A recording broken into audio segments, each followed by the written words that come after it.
Hello and happy Wednesday. Today on the Busy Bride podcast, I'm coming to you solo to chat about how the heck I know what to photograph throughout the course of a wedding day as a wedding photographer. I guess it's more of like an explainer video than a practical tip episode, but I still hope you learn something from this episode. And if you haven't booked your wedding photographer yet, you'll definitely get valuable information for what to consider before hiring a photographer. Let's get into it.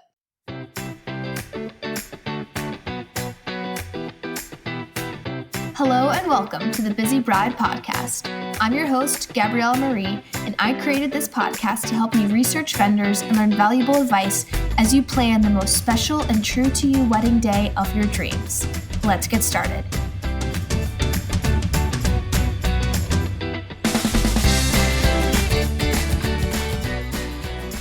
Okay, so the genesis of this episode came about a few weeks ago during a vendor meal, actually. I was eating dinner at a wedding. Shout out Epicurean Delights Catering for serving me one of the best wedding meals I've had in all 4 years in the industry, also. So they're great.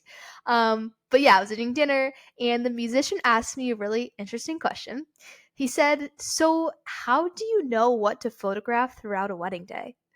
And as I was answering the question, I realized, maybe like a ton of couples that actually photograph or that actually hire a photographer for their wedding day don't even fully know the answer to that question. So that's why I'm here today to answer a question you may not even know you had, and to pull back the curtain a little bit and give clarity on my process as a wedding photographer.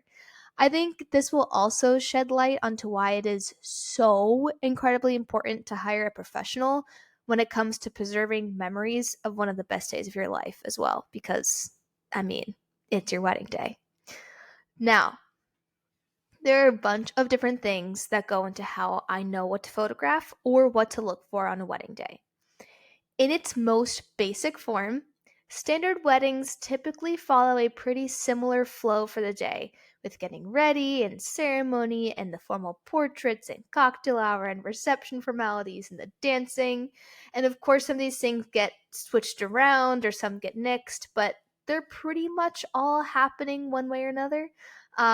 So, for example, standard wedding day as a photographer. I know to start off the day by photographing details like rings, stationery, dress, bouquet, all that stuff. Then the couple gets dressed, and the important people in their lives help them get dressed. There might be some first looks after that, and with those, I'm looking to capture like the genuine reactions to seeing each other about to get married, which is crazy. And then I make sure I do couples portraits, wedding party photos, both group photos and individual photos, and family photos. I photographed the ceremony with the first kiss, cocktail hour. There are usually some cute details, and there's guests mingling. And then I photographed details of the reception, like the tablescapes and the cake. And then there are formalities of the reception, like the entrances and the first dances and the toasts and the cake cutting. And then there's usually dancing until the end. So, in short, that's pretty much how a standard wedding day flows.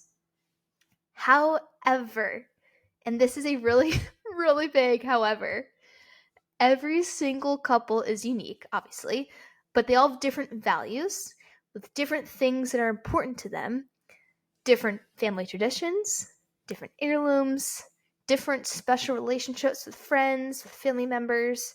So while the structure of wedding days might be similar, understanding all the nuance that makes these days so special to each individual couple is what really separates a solid professional photographer from someone who just shows up day of without any prior knowledge and just kind of photographs the flow of events. So, with that out of the way, my biggest answer to the question, how do you know what to photograph, is this: I plan ahead. I send a big questionnaire ahead of every wedding that gathers important information, including a family shot list. So, this is one of the things that goes into how I know what to photograph. This family shot list, which I've definitely talked about before on this podcast, is so incredibly valuable on a wedding day. The primary goal of the list is to make sure that no family group photo is forgotten about, that every combination the couple wants is photographed.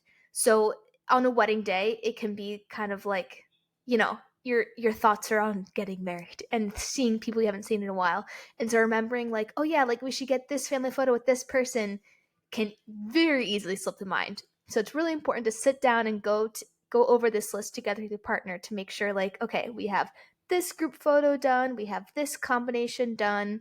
And that's the primary goal of the shot list, to make sure no shot goes uncaptured. And of course, additional combinations can always be added on the wedding day when you're like, oh yeah, this person's here. Come on, quick, get in for a photo. Absolutely. But I want to make sure we're not forgetting any of the important people first.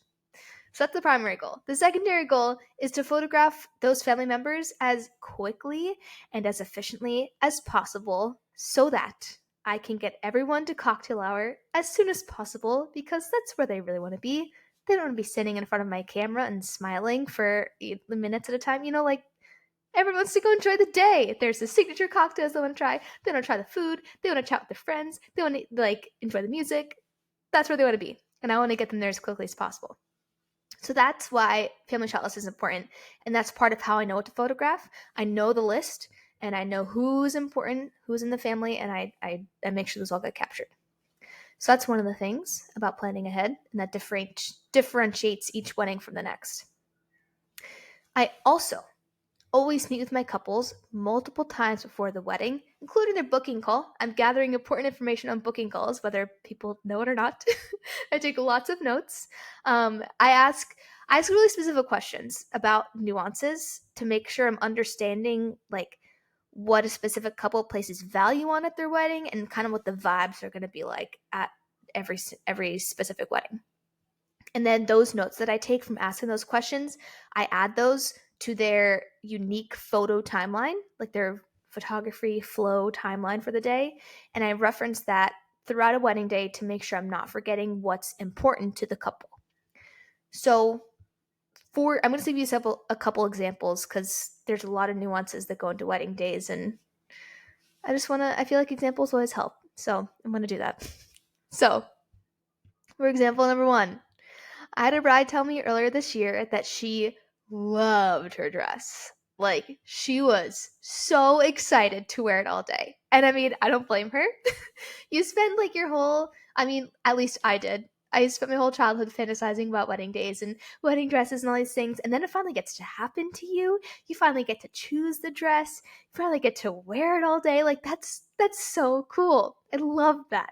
So I made notes to remind myself to make sure I really highlighted her dress in the bridal portraits and the couple's portraits, because it was something that she was super duper excited for. And when I say really highlighted, I mean that yes, we set aside time to do those bridal portraits and couples portraits, but I posed her in ways that showed off the dress. I had another bride, this is also this example, it's not another one yet, but I guess it is. Anyway, I had another bride say she was obsessed with the backing of her dress. Like, the back part of her dress was what sold her on the dress. So I made sure to pose her in lots of ways that showed off the back part of her dress, because that's something that she absolutely loved. So that's kind of like one example for the prep that goes into, knowing what to photograph on a wedding day. Another example is I had a bride who's really, really close to her grandma. She's really special relationship with her, and this grandma is like VIP. So I made sure to not only get a photo of them smiling together, but also a photo of them hugging each other, and lots of candids throughout the wedding day of grandma interacting with other people and reacting to certain moments throughout the day. So just like lots of camera focus on grandma. And I just know that because the relationship is so special, those extra photos of her are going to be appreciated a lot. So that's another example of the nuances and like the different things that couples place value on. And then another example is not necessarily what couples place value on photo wise, but it's what they place value on experience wise and memory wise. I've had quite a few couples tell me this recently, that while they definitely still want beautiful couples portraits from their wedding day, like they don't want to not have the beautiful wedding portraits, they really, really, really want to make sure that they have time to mingle with their guests at cocktail hour. Because once reception hits, guys, like it just flows. Like you doing the entrances, you're doing the first dances, you're eating the salad, you're listening to the toasts, you're eating dinner, you're cutting cake, then you're dancing. And there's not a ton of time during the reception to mingle and to chit chat, especially if you really want to be on the dance floor. So cocktail hour is a huge time to be able to say hello to people, to hug people you haven't seen in a while. And so that's like, it's a great time to be able to do that. But sometimes photos can cut into cocktail hour depending on how you structure your day, first look or no first look. Sometimes like you don't even get to cocktail hour if you don't do a first look. So there's a lot that goes into it. But these couples recently have been telling me like, listen, we really want to talk to our people during cocktail hour. So because of that, I made sure that I was banging through couples portraits as quickly as possible. And when this happens, I have like these specific prompts and poses in my head that I know will give me a lot of variety without a ton of movement or without taking up a ton of time, so that I can get the couple to their people. And things that save time here, again, those specific prompts or poses that give me the variety, they're great. Also, not traveling super far to go somewhere for pictures saves a lot of time as well. But just making sure that we did those quickly in a fun way too, that didn't feel super rushed, but in a way that just kept them laughing and smiling and having fun. That was important.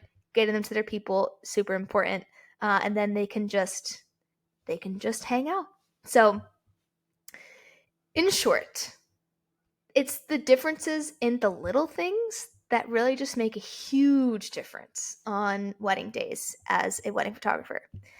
And personally, I believe that a couple's wedding day experience and the memories they make on their wedding day matter way more than having the ideal length of time set aside for portraits or following super strict schedule. I want them to have the most solid foundation to their marriage as possible. I want them to have the best day that they could ever possibly have, make so many core memories, and just be like free flowing and happily just like floating through the day. That's my goal. And if you haven't booked a photographer yet and you're listening to this, you're like, yeah, that sounds great. Like, I don't want to be stuck taking photos for hours when I really just want to talk to my friend who lives in Oregon. Shout out to my best friend who lives in Oregon. Lauren, I love you. But like, I cannot recommend enough booking someone who goes out of the way to prioritize you so that you can have those moments. I really want couples getting married to have a photographer who prioritizes them and their experience over everything else. So, thank you for coming to my TED Talk. I hope this sheds some more light on what goes into photographing weddings, because there's a ton that goes into it. A lot of pre-planning that goes into it. A lot of referencing my little note sheet during the day. And if you haven't booked your photographer yet, hey, just kidding. Also, not really. But you definitely look for somebody who prioritizes you most. That's like the key thing. So yes, if you learned something, which I hope you did, I'd love if you tell me by clicking yes or no in the poll beneath this episode description, because that tells me what you're learning, and that's super cool because then I can know what you learn from, what you don't learn from, so I can continue making episodes that are helpful to you, because that is the number one goal of this podcast, is to be helpful. So, thanks so much for listening. I really appreciate your time. Now, go hug your person, and I will see you next Wednesday.